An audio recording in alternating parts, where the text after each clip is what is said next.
नमस्कार साथियों, मैं प्रोफेसर एमपी सिंह आप सभी का अपने YouTube चैनल में स्वागत करता हूं।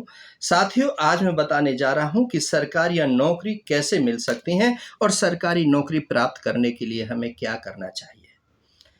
अधिकतर जब बच्चों से हम बात करते हैं, छोटी-छोटी उम्र में बात करते हैं, तो वह पूछते हैं कि बेटा क्या बनना है? तो कुछ लोग कहते हैं मुझे आईएएस बनना है, मैं पुलिस बनूँगा, मैं फ़ौज में जाऊँगा, मैं डॉक्टर बनूँगा, मैं इंजीनियर बनूँगा, मैं सीए बनूँगा, मैं सीएस बनूँगा, मैं रिसर्च करूँगा, मैं वैज्ञानिक बनूँगा, मैं साइंटिस्ट बनूँगा। तो साथियों, ये सब सुन कर के बड़ा अच्छा लगता है कि बच्चा खेल की दुनिया में जाना चाहता है। मैं पिस्टल चलाऊँगा, मैं उसमें गोल्ड मेडल लेकर के आऊँगा, मैं गेम्स में निकलूँगा और मैं भारत का नाम रोशन करूँगा। साथियों, बहुत अच्छा लगता है। लेकिन उनसे जब वो बड़े होते जाते हैं, छठी, 7वीं, 8वीं में पहुँच जाते हैं, फिर उनसे बात करते हैं कि बेटा आपने बनना क्या है? आपने किस साइड में जाना है? कहते हैं मैंने तो कुछ सोचा ही नहीं। और जब वो 10वीं भी पास कर लेते हैं, फिर भी उनसे बात करते हैं। फिर मैंने बहुत सारे बच्चों से बात करने की कोशिश की है, बात की है। उनसे पूछा है, तुम बेटा क्या बनना चाहते हो? कैसे बनोगे? क्या करोगे? उनको कुछ पता नहीं होता कि मैंने डॉक्टर बनना है, तो कैसे बनना है? आईएएस बनना है, तो कैसे बनूँगा? पायलट बनूँगा, तो कैसे बनूँगा? ये सब कुछ उनको नहीं पता होता है। इसलिए साथियों, यह मैं वीडियो आप लोगों के लिए इसलिए बना रहा हूं कि आपके बच्चों को और आपको पता होना चाहिए कि 10वीं के बाद में साइंस साइड लेनी है या आर्ट साइड लेनी है या कॉमर्स लेना है। बच्चा आपकी खेल खिलाड़ी है, खेल में खेल रहा है, तो उसको साइंस साइड दिलवाने का और कॉमर्स दिलवाने का कोई फायदा नहीं है। उसको आर्ट साइड में आपको डालना चाहिए, क्योंकि गेम्स में, खेल में बहुत समय चाहिए और यदि वो पढ़ाई पर समय देगा तो वहाँ समय नहीं दे पाएगा और इसलिए किसी भी फील्ड में वो निकलने की जो सर्कमस्टांसेस हैं वो थोड़ा-सा टाइम ले लेंगे। और कई बार क्या है, सरकार ने इसमें कई बार नॉन अटेंडिंग कर दिया है कि जो गेम्स में अच्छे बच्चे होते हैं, जो स्टेट लेवल खेल लेते हैं, नेशनल लेवल खेल लेते हैं, पैरा ओलंपिक खेल लेते हैं और वहाँ खेलने के बाद में तो कितना समय चाहिए? बड़ी-बड़ी इंस्टीट्यूट को हम देखते हैं, वहाँ 8 से 10 घंटे की तैयारी आप करते हैं, तब जाकर के कहीं और लोगों से आगे निकलने की पोज़ीशन में होते हैं। इसलिए सबसे पहले आपको ध्यान रखना चाहिए कि आपका बच्चा यदि खेल जगत में है, तो कौन से स्कूल को चुनना है, कौन से कॉलेज को चुनना है, कौन-सी इंस्टीट्यूट को चुनना है, कहाँ पर आपकी ये अकादमी है। यदि ये आपने सिलेक्शन ठीक किया, आपने बच्चे के प्रश्नों का जवाब दिया, बच्चे का यदि ओपन माइंड हो गया, तो आप बहुत जल्दी इस देश में मेडल लेकर के दे सकते हो। साथियों, दूसरा, आपने डॉक्टर बनना है, तो आपने साइंस साइड को चुनना है। आपको फिजिक्स, केमिस्ट्री, बायो पढ़ना है। ये ध्यान होना चाहिए कि फिजिक्स, केमिस्ट्री, बायो पढ़ोगे तभी जाकर के डॉक्टर बनोगे। और कई चीज़ों में फिजिक्स और मैथ की ज़रूरत होती है, तो वहाँ पर आप एडिशनल एनआईओएस से भी कर सकते हो। नेशनल ओपन स्कूल लर्निंग जो है, वहाँ से भी आप कर सकते हो। आपने सीए बनना है, सीएस बनना है, अकाउंटेंट बनना है, चार्टर्ड अकाउंटेंट बनना है, तो कहाँ जाना है? आपने कॉमर्स को अपनाना पड़ेगा ना, वाणिज्य की दुनिया में जाना पड़ेगा। बिजनेसमैन बनना है, व्यापारी बनना है, एमबीए करना है, एमकॉम करना है, तो उसके लिए क्या करना पड़ेगा? पहले विज़न होना चाहिए कि मैं कॉमर्स से पढ़ाई करूँगा तभी उस साइड जा सकता हूँ। और बहुत सारे बच्चे क्या करते हैं, कॉमर्स से +2 कर लिया, फिर कहते हैं कि मैं तो नर्स बनना चाहता हूँ। कॉमर्स से करने के बाद तो नर्स नहीं बनोगे। यदि आप मेडिकल लाइन में स्टाफ नर्स बनना चाहते हैं, बीएससी नर्सिंग करना चाहते हैं, तो उसके लिए तो साइंस ग्रुप में ही जाना पड़ेगा।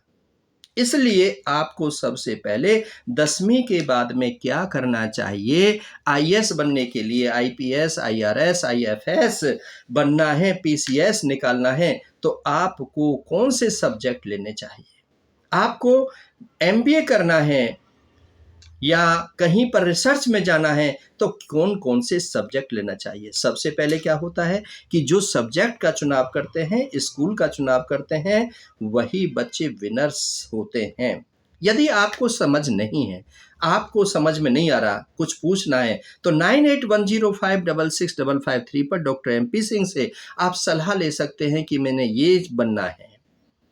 मुझे नर्स बनना है, मुझे डॉक्टर बनना है, मुझे इंजीनियर बनना है, मैंने आईआईटीएंस बनना है, मैंने वाईएमसी में एडमिशन लेना है, मैंने गवर्नमेंट कॉलेज में एडमिशन लेना है, मैंने पूना में एडमिशन लेना है, मैंने बेंगलोर से करना है, तो मुझे क्या करना चाहिए? मैं हवाई जहाज कैसे उड़ा सकता हूँ? मैं एक अच्छा वैज्ञानिक कैसे बन सकता हूँ? मैं जर्नलिज्म में कैसे जा सकता हूँ? मैं डीपीआरओ कैसे बन सकता हूँ? मैं सिटी मजिस्ट्रेट कैसे लग सकता हूँ? एसडीएम कैसे लग सकता हूँ? आईएएस बन करके डीसी कैसे बन सकता हूँ?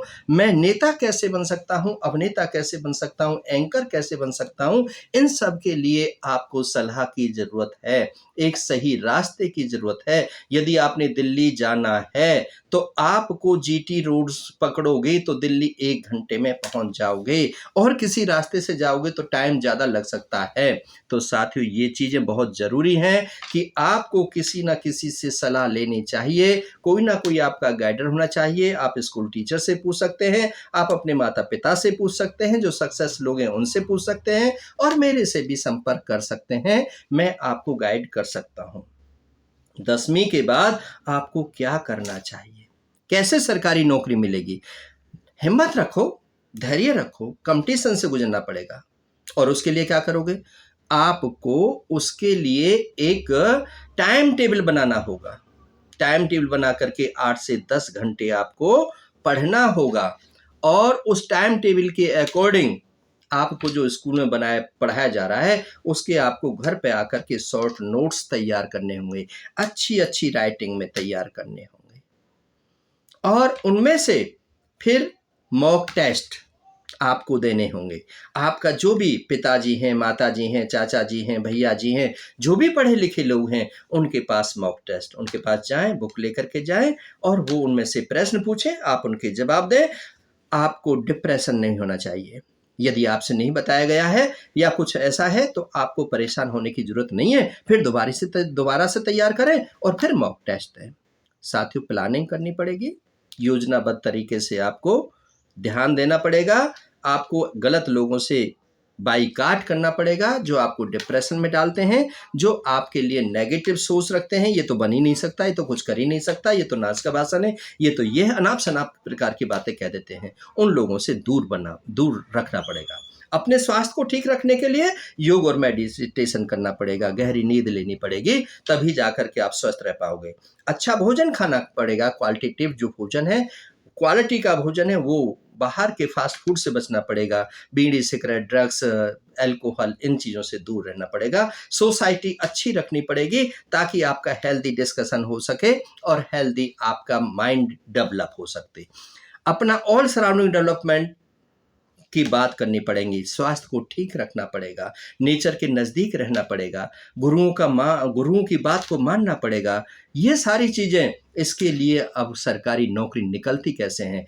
एक हमने एम्प्लॉयमेंट न्यूज़पेपर है, उसको पढ़ना होगा। हमने पेपर में जो क्लासिफिकेशंस निकलते हैं, उनको देखना होगा। उसकी जो शर्तें हैं, उनको पूरा करना होगा। टाइम रहते उसका फॉर्म भरना होगा।